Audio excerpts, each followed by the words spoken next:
You know, Germany is known for its efficiency and its leadership in technology all over the world. Kenya is known for its resilience, stamina, and Eliud Kipchoge. But Kenya is also known, as the President always reminds us, of its wonderful labor market. We've got a lot of young people in this country who are dynamic, very smart, educated, hardworking, committed, and generally very good looking, who can work anywhere in the world.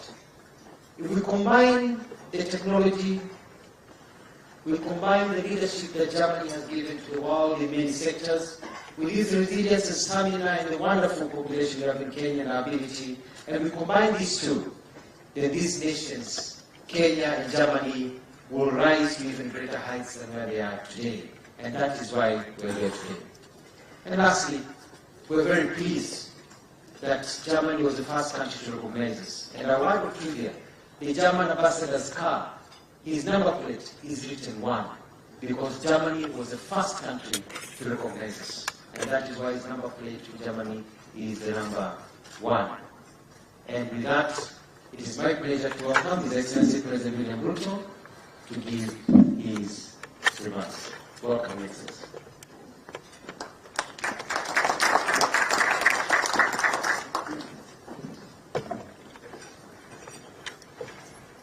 Thank you very much, Alfred. And ladies and gentlemen, thank you very much for gracing our lunch. And allow me to express once more what a delightful privilege it has been to receive and host you and your entire delegation, Your Excellency, in the city of Nairobi. It is my wish that you have enjoyed your stay and that our hospitality, the charm of our country, beauty of its attractions, and the warmth in the hearts of our people have all done credit to our national heritage and offered you a glimpse of magical Kenya. Just to tell you, Your Excellency, apart from what you see, Kenya is very well known for the wildlife migration, which is almost the 8th wonder of the world. And we have actually a multiple migration of wildebeest in Masai Mara and whales in Kilifi in the Indian Ocean. There is normally a migration there as well. You will be pleased to know that we have the only baboon parliament in Kenya. There is a parliament where baboons meet to deliberate on baboon issues. If you had enough time, we would take you for you to witness. In the same country, Your Excellency, if you go to a place called Tana River, you will witness elephants that actually they bath, they go to clean themselves in the ocean. And if you travel south a bit to Lamu, you will find lions that do fishing. This is all in one country. And of course, as Alfred has said, this is the country of one Eliud Kipchoge, he of the no human is unlimited phenomenon. So I think I have persuaded you to come back. you haven't seen it yet.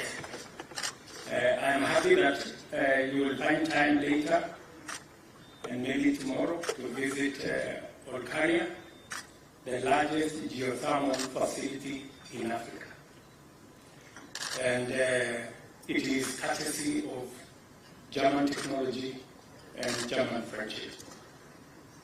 6 decades afterwards, Kenya has steadily matured into a stable, competitive, democratic, regional and continental gateway and a hub for diplomatic, humanitarian and commercial undertakings, and a recognized leader in science and education, technology and innovation, peace and security.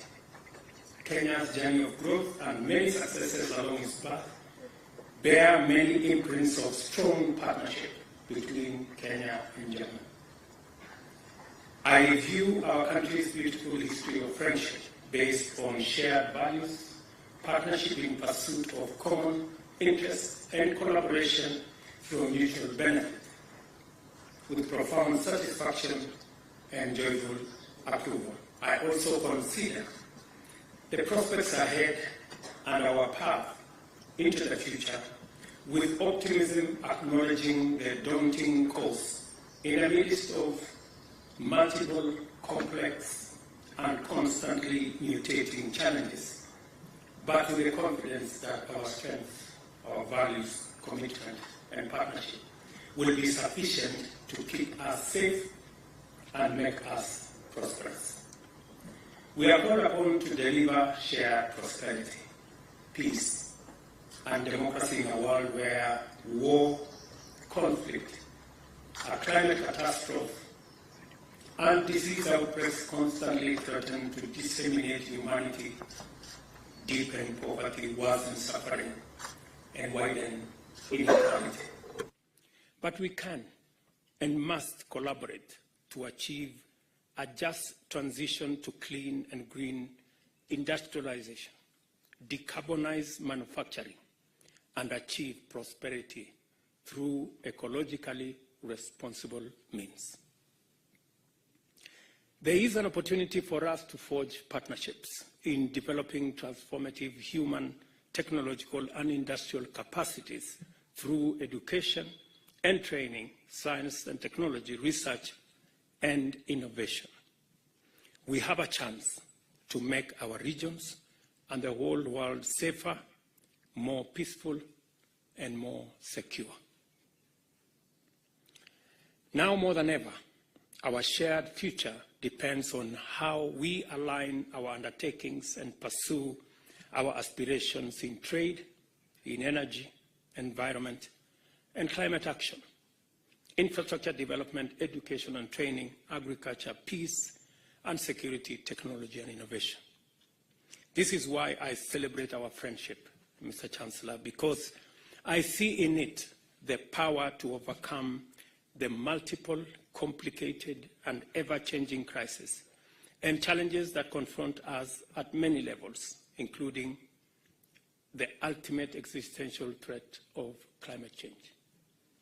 We are pleased and we are blessed with 60 years of a joint track record of successful collaboration across many domains, which make this moment, this visit at this time, very special. It is time to enlist all our capacities and all our agencies in every sector to consolidate our endowments and anchor them within a strategic partnership framework so that we can address the present effectively and face the future with confidence. Ladies and gentlemen, I know it is after lunch. It's not a place to make speeches. I now invite everyone present to raise their glass and join me in a toast to the good health and long life of His Excellency Chancellor Olaf Scholz and to the prosperity of the people of the Federal Republic of Germany, as well as the people of the Republic of Kenya, and the everlasting friendship between our two nations. Cheers.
Allow me, ladies and gentlemen, to request my good brother, Chancellor Olaf Scholz, to make his statement. Welcome.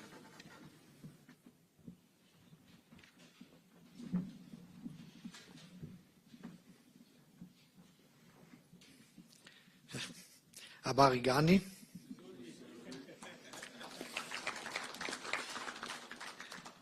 I'm very happy to be here in Kenya, and as you already said, it's not my first trip to Kenya.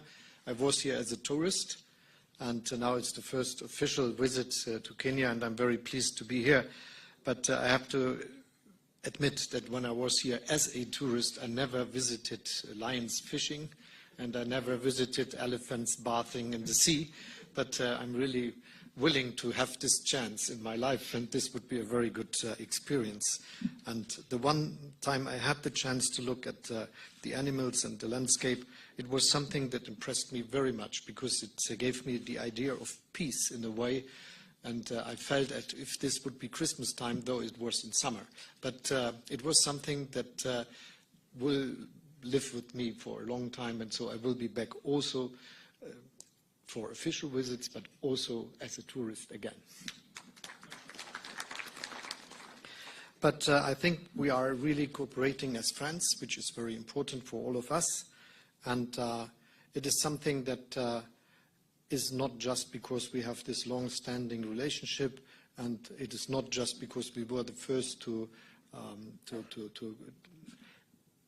be your diplomatic partner after becoming independent. It is because it is something which we have in common, and this is also the understanding of democracy, and that the people rule the country, and that the rule of law is of importance for the life we are having.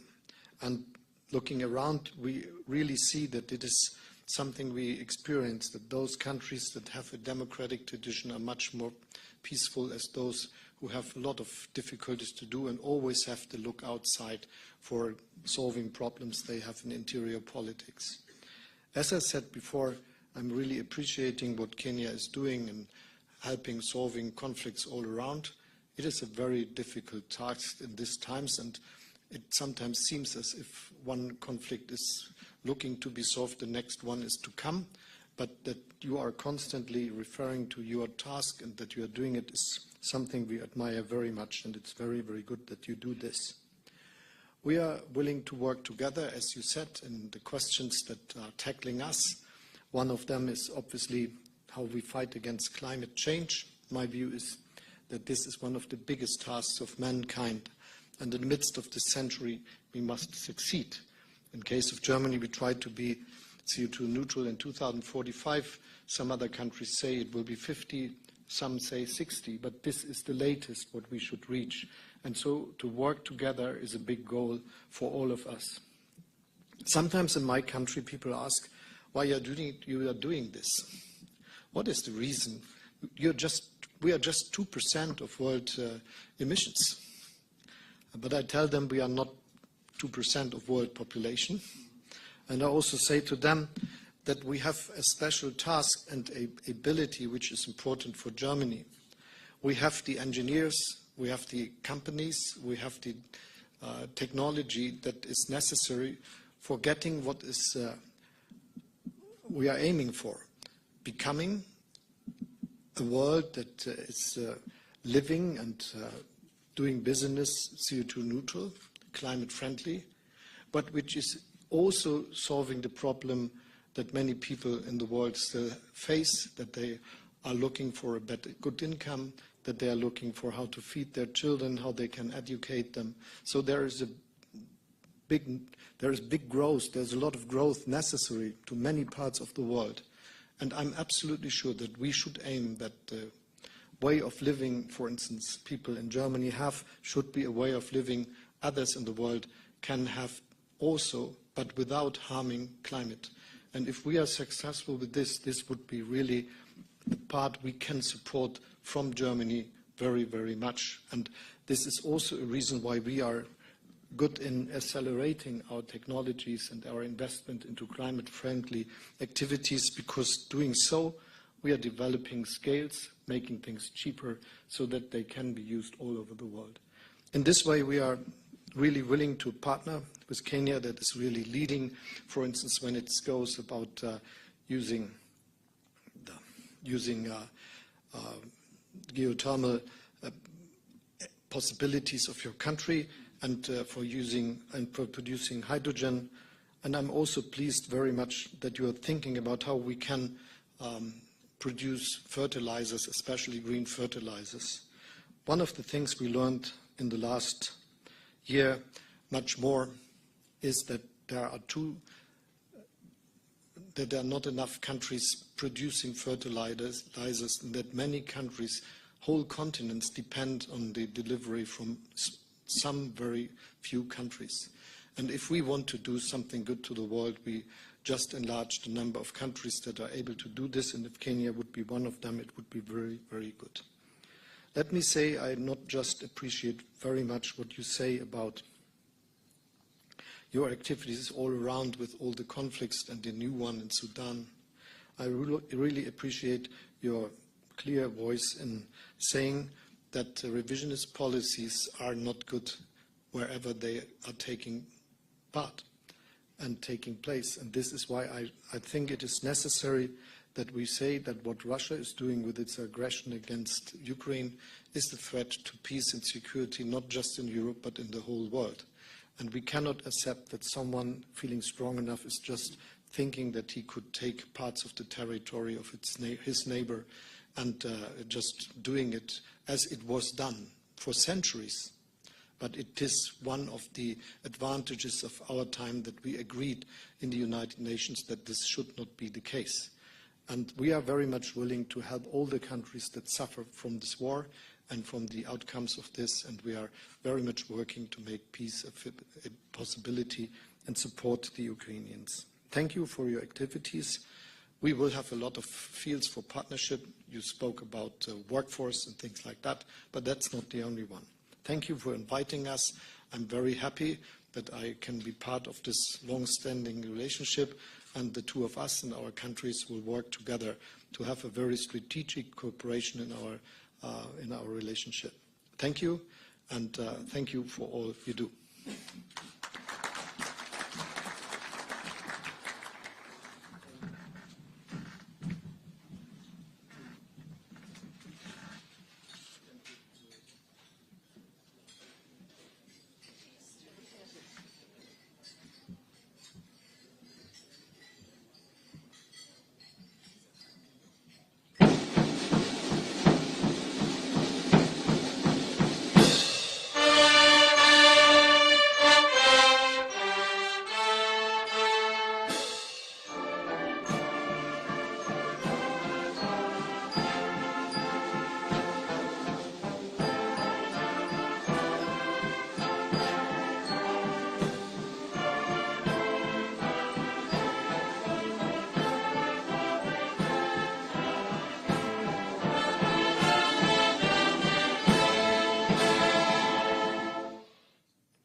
Ladies and gentlemen, Your Excellencies, that marks the end of this particular session. We'll allow His Excellency the President and His Excellency the Chancellor to retreat while the rest of us remain where we are. And also, just an announcement, the